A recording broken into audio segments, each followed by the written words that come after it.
Assalamualaikum warahmatullahi wabarakatuh. Perkenalkan, nama saya Muhammad Asaf Khairuddin. Saya owner dari Samudin Store 234 Boyolali. Alamat saya di Tumangkukuan RT 1 RW 13 Cepogo Boyolali. Alhamdulillah saya mengikuti pengajian di cabang MTA Cepogo perwakilan Boyolali. Ikut pengajian, kebetulan saya sejak dini sudah di dalam kandungan sudah ikut pengajian. Bapak ibu saya juga sudah ngaji sejak masa mudanya seperti itu. Ya, usaha saya di bidang pengrajin piala logam. Saya kurang lebih 2 tahun lebih saya berkecimpung di dunia piala, terutama di custom piala logam. Baik, untuk pertama kali saya mendapatkan project itu dari merek terkenal bus dan truk.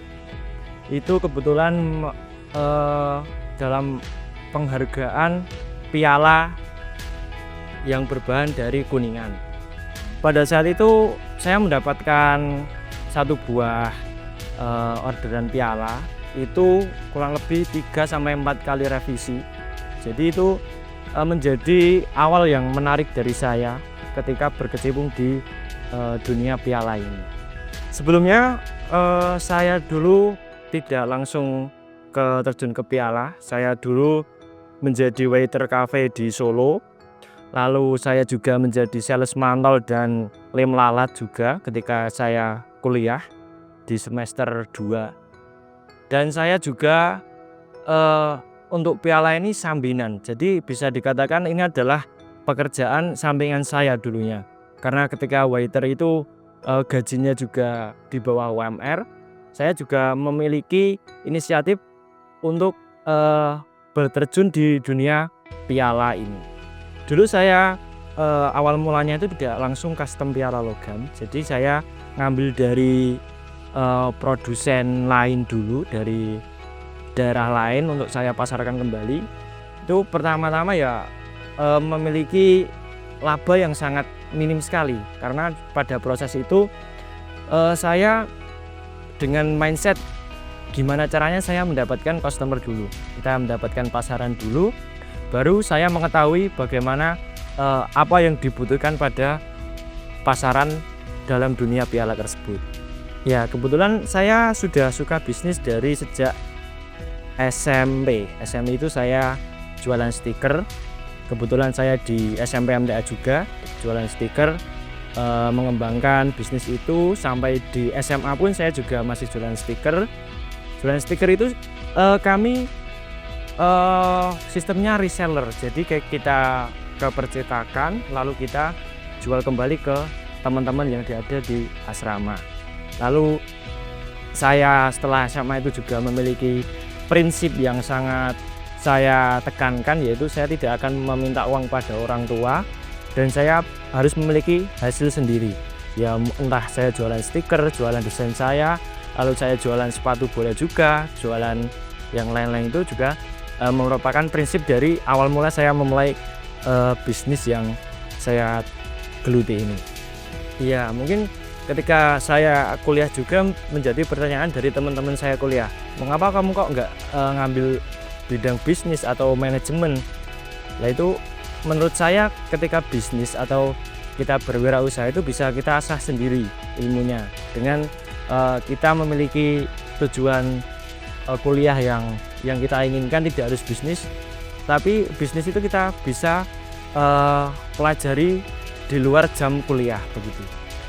Awal mula kami sudah melihat pasarannya bagaimana, terus kami itu kebetulan sekeluarga juga berkecimpung di dalam kerajinan tembaga kuningan dan aluminium. Dari mulai kakek saya, lalu Pak D saya itu sudah berkecimpung di kerajinan tembaga dan kuningan.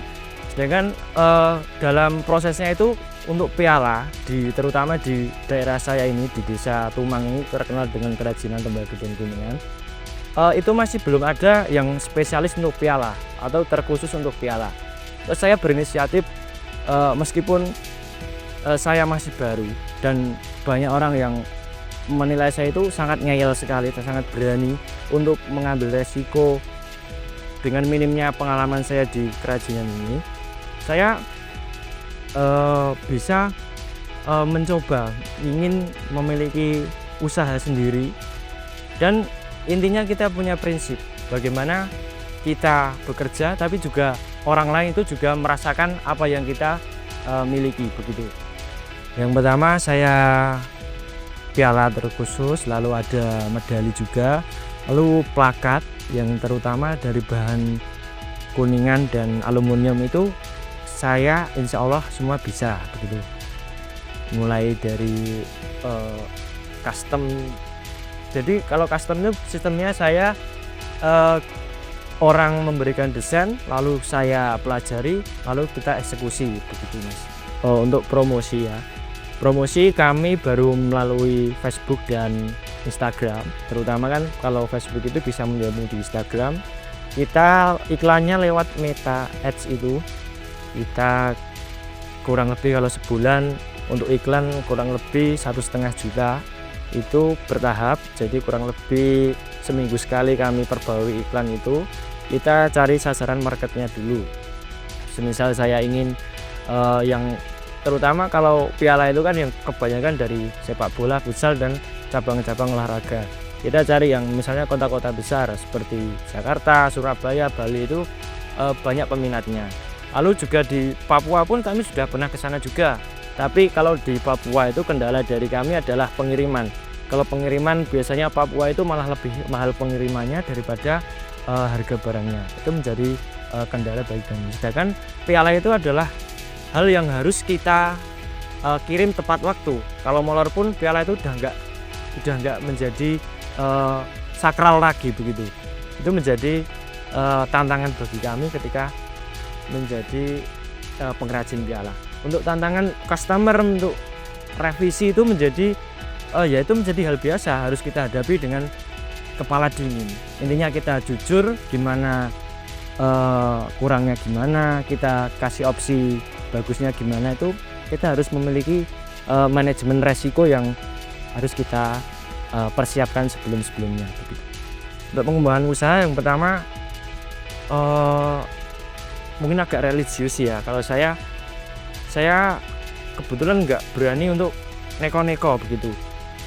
Walaupun ketika kita kuliah itu kayak banyak resiko untuk berpacaran dan yang lainnya itu sangat saya tidak berani karena ketika memulai hal yang seperti itu kan prinsip saya ketika kita banyak maksiatnya itu kayak gimana ya, kayak akan menghambat rezeki kita.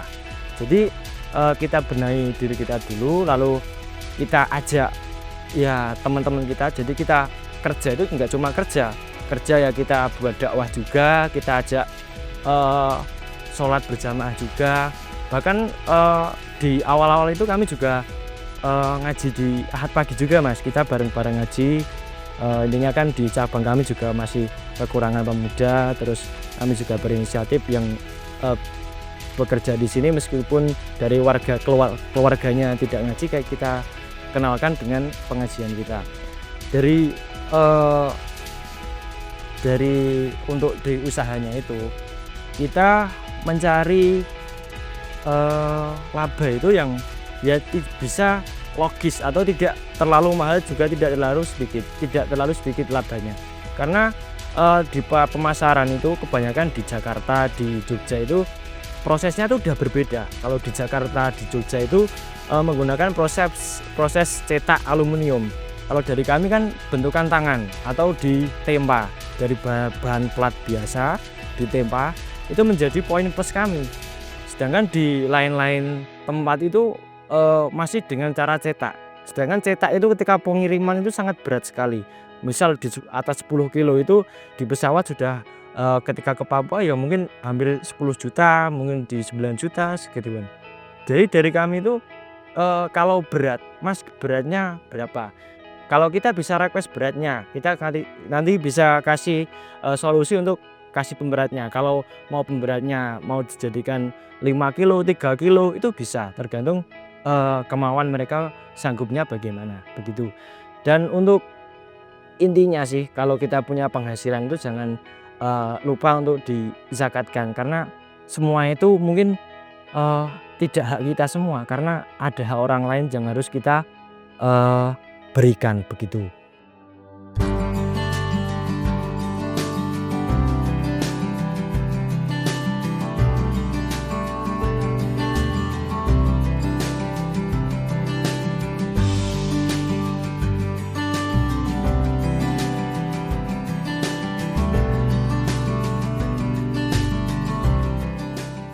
Ya, yang utama memang orang tua saya juga pengusaha juga, wirausaha. Dulu juga berkecimpung di alat-alat rumah tangga, wajan, dandang, terus ceret, itu dulu juga menjadi mata pencaharian bapak saya dan ibu saya. Tapi seiring berjalannya waktu mungkin bisnis itu sudah biasa naik turunnya itu, lalu berpindah menjadi jualan frozen food, Mas. Itu saya juga diajak. Jadi ketika anak kecil diajak itu juga memorinya juga masih terngiang-ngiang atau membekas di memori ketika anak kecil itu diberikan diajak untuk bekerja. Jadi mungkin itu menjadi dasar saya atau ilmu saya ketika memulai usaha, menjadi minat saya untuk menjadi wirausahawan begitu. Dan prinsip saya, kalau kita seneng, kita bahagia itu jangan buat kita sendiri. Jadi teman kita, teman atau orang-orang terdekat kita itu juga harus merasakannya. Dari sini semua, Mas. Jadi mayoritas cuma tetangga-tetangga, Mas, tidak jauh-jauh. Mungkin ada karyawan yang membantu saya itu lulusan SMP ada, lulusan SMA nggak tamat pun juga ada. Jadi kita sama-sama belajar. Di sini pokoknya nggak ada yang salah. Soalnya saya dulu juga modalnya itu juga berani, yakin gitu. Jadi teman-teman saya yang minder, yang ingin berkecimpung di dunia kuningan tembaga itu, ya memangnya awalnya juga minder. Tapi dengan di sini itu kita loskan aja. Di sini nggak ada yang salah. Salah kita kita evaluasi bareng-bareng, kita cari solusi bareng-bareng gitu. Mungkin untuk harga itu, mungkin dari karyawan saya itu nggak ada yang belum tahu harganya berapa, karena di desa ini pun juga semua harga itu menjadi rahasia. Tidak ada yang harga paten, itu nggak ada, harga rahasia. Jadi kita cari pasaran, harganya itu kita yang menentukan sendiri. Kalau dari saya yang penting niat terus nggak sampai naik dewe, salatnya tertib, dan juga mau diajak untuk berkembang begitu, Mas. Ya. Nah, ini menjadi salah satu yang menjadi pengaruh dari saya juga. Yang pertama, dulu saya pernah awalnya cuma iseng-iseng DM ya, Mas, DM lewat Instagram. Itu kami DM namanya sebuah event organizer yang sudah terkenal sekarang. Itu kami iseng-iseng menawarkan piala. Itu kami belum punya nama dan kami cuma modal nekat. Kami diundang untuk ke Surabaya. Kami pun dengan keterbatasan ilmu dan biaya tentunya, kami niat untuk ke sana, bismillah. Dan sekarang bisa sudah selama 2 tahun ini kami bekerja sama dengan PT. Dan alhamdulillah dengan itu sudah sangat membantu sekali dari perkembangan usaha kami. Yang pertama, kami jadi tahu gimana caranya kerjasama, terus kami tahu gimana buat NPWP itu juga. Terus kami pokoknya kalau kami ada keliru atau kurang gimana, kami itu sangat terbuka dari kritik dan sarannya, tapi yang membangun begitu, bukan untuk menjatuhkan. Jadi kami bekerja sama itu mereka memberikan saran, memberikan kritik yang sepedas-pedasnya itu, tapi yang membangun itu sangat kami terima, karena itu menjadi poin plus dari kami untuk berkembang. Jadi jangan sampai kita punya usaha itu anti kritik, karena itu menjadikan usaha kami usaha kita stagnan di situ aja, stuck di situ aja. Jadi kalau kita punya kritik dari pelanggan, harusnya kita evaluasi, cari solusi gimana bagusnya. Ya, untuk paket kami untuk yang dekat-dekat, misalnya daerah terdekat dari Boyolali, kami kirim langsung. Lalu untuk paket cepat itu kami biasanya pakai bis, kita titipkan bis itu bisa. Lalu ketika yang ekonomis paling murah itu pakai kargo. Kargo itu berat tapi murah, tapi minusnya itu agak lama. Itu biasanya kami pakai kargo. Lalu yang ekspres tapi terjangkau itu kami pakai KAI Logistik atau kereta. Dan juga kami kalau luar Jawa yang pengen cepet itu pakai pesawat. Jadi kami ngirim ke bandara, nanti penerima juga ngambil di bandara. Begitu untuk pengirimannya, Mas. Mungkin untuk prospeknya ini sangat prospek sekali karena piala itu menjadi hal yang sangat dibutuhkan di masa ini. Kami mengetahui dari banyak customer itu yang menjanjikan dari piala ini adalah kita buat variasi yang berbeda. Ketika dari toko lain yang belum ada, kita buat yang lebih bervariasi, itu menjadi prospek dari kami. Tentunya dari banyak event itu pasti akan ada dan ada terus. Lalu juga ada dari lulusan wisuda, terus lomba antar SMP, SMA, kuliah itu sangat sangat kita nantikan ketika piala itu, yang mungkin menjadi peluang usaha bagi teman-teman semua yang ingin memulai usaha di bidang piala. Ya, tips usaha yang pertama adalah syar'i, tanamkan kejujuran, terus semuanya libatkan kepada Allah Subhanahu wa taala yang memberikan kita semuanya. Lalu kita harus mempunyai etos kerja yang tinggi terutama itu, dan juga memiliki prinsip dalam berusaha itu. Kita mau cari apa kita usaha? Apa kita cuma bekerja saja atau kita memiliki niat yang lain untuk berdakwah dan yang lainnya, itu semua harus kita pikirkan kita untuk membangun usaha. Lalu yang penting kita yakin dulu, jangan takut gagal. Jangan sampai takut gagal itu menjadi halangan kita. Kita coba dulu. Karena kalau kita takut, ya pasti kita akan gagal. Karena kita harus berani dulu mencoba. Gimana pun hasilnya kita serahkan pada yang Maha Kuasa. Karena semua itu tergantung usaha kita, doa kita, lalu Allah akan memberikan segalanya begitu.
Untuk ayah saya namanya Mukhtar Bukhari, untuk pekerjaan pedagang di SD.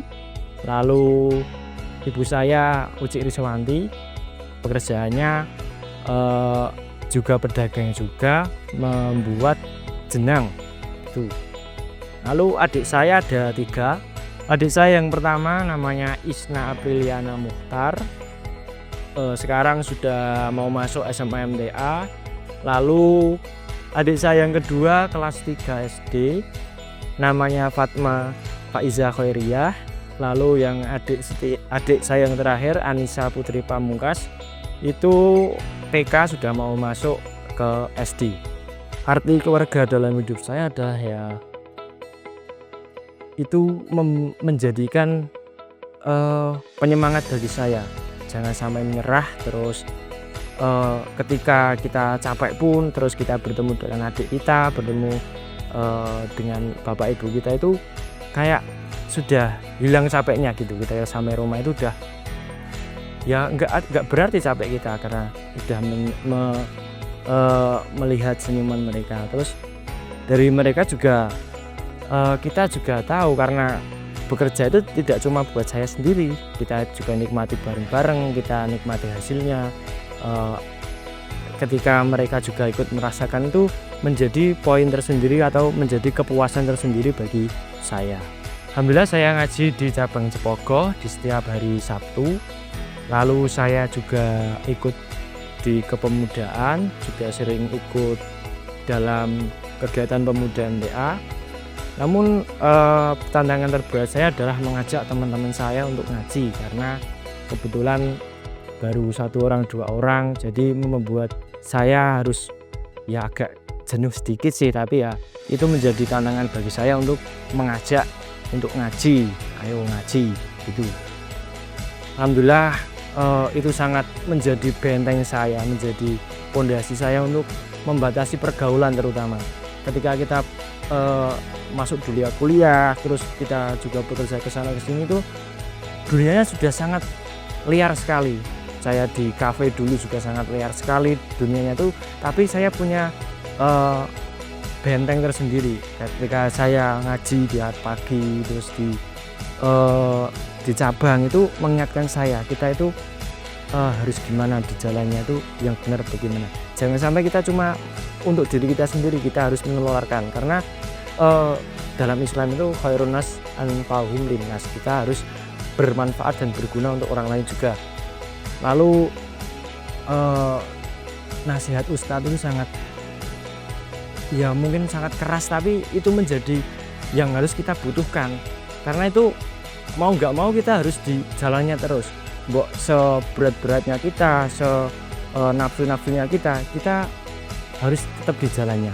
Itu sangat-sangat kita harus punya pegangan dalam ngaji, itu sangat penting sekali. Menurut saya seperti itu. Ya pesan saya untuk teman-teman semua yang baru merintis usaha, jangan mudah menyerah, tetap istiqomah untuk segala cara upayanya, tetap fokus dalam tujuannya, jangan rubah tujuannya tapi kita rubah caranya, gimana pun caranya, seberat-berat apapun ujiannya pasti semuanya ada solusinya, dan selalu libatkan Allah di segala prosesmu. Saya Muhammad Asa Khairuddin, owner dari Samudin Store 234 untuk program Raih Asa MTA TV. Wassalamualaikum warahmatullahi wabarakatuh.